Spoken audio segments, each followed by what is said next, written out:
Hey YouTubers, Cyber924 here, and I'm going to show you another project that I worked on at Gruel Brothers. This is, I would have to definitely say it's a 90s Craftsman Snow Thrower. It's a dual stage. It's powered by 8 horsepower cast iron lined Tecumseh engine. It's got electric start on it, 26-inch cutting path on it. Got a light on it, of course, electric start, and it's got 6 forward and 2 reverse on the transmission. You also have the adjustable chute right here that moves the chute from side to side. Then also this right here actually adjusts the arc, so you can have this thing shoot nice and high or nice and low. It just really all depends on what you want to do. And this actually came in as a trade-in. Customer said that the engine was kind of wobbly, and he pretty much just wanted to trade this thing in and get a smaller single stage. So I saw this at work, and I asked how much they would sell it to me for, and they were like, "Well, Mark, we'll sell it to you for $40." So I bought it and started working on it. First thing I had to do was pull off the carburetor. Carburetor was pretty gunked up, so that thing got completely cleaned out. Once I got done with that, I put put a brand new needle, brand new float on it, bowl gasket on it, and the thing actually turned out to be fine. One thing I found out was that the previous person that actually worked on this thing messed up the linkages on it, so had to spend a little bit of time figuring out how the linkage was supposed to be set up and fix that accordingly.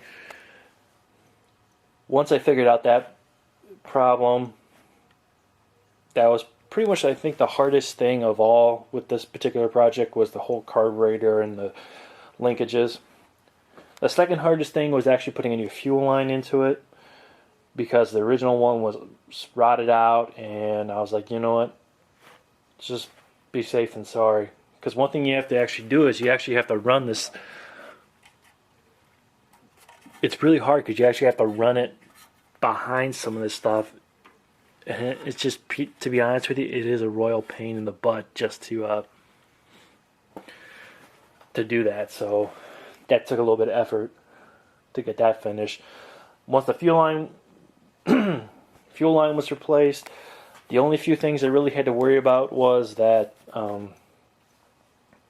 the shear pin, one of the shear pins up front was snapped, so I had to pop that out, put a new pin in, easy.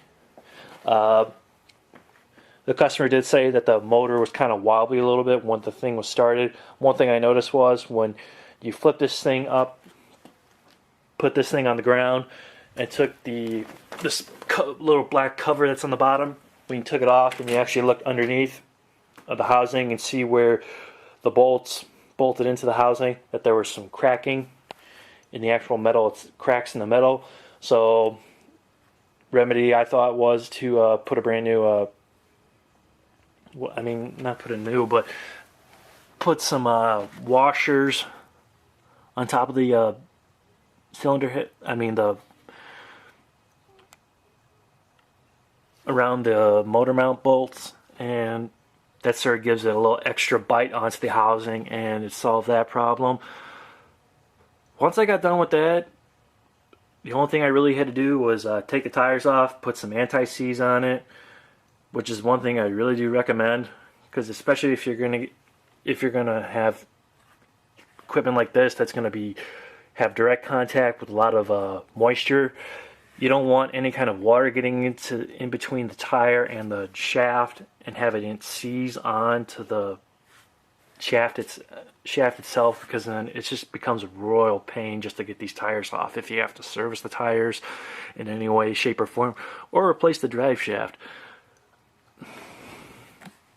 Once I got done with that, I just had to replace the bulb in the light and put a bolt in, where the I had to put a bolt in the drive shaft so that the actual wheels would actually spin.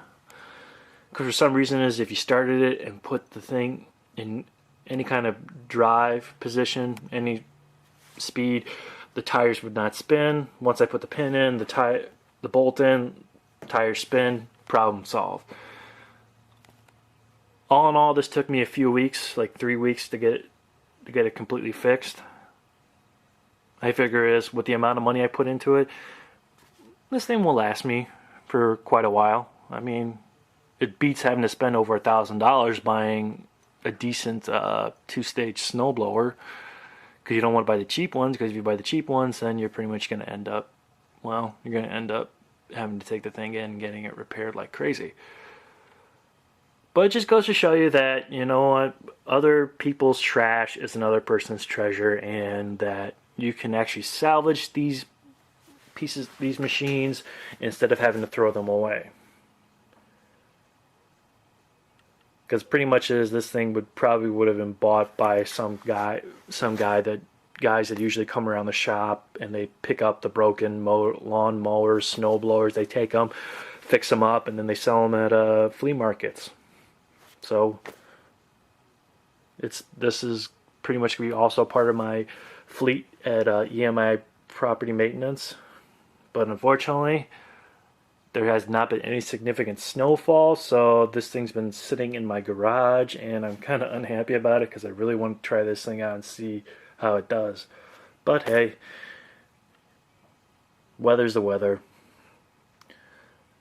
As I always say, you can always leave comments, messages, by all means. I love answering questions.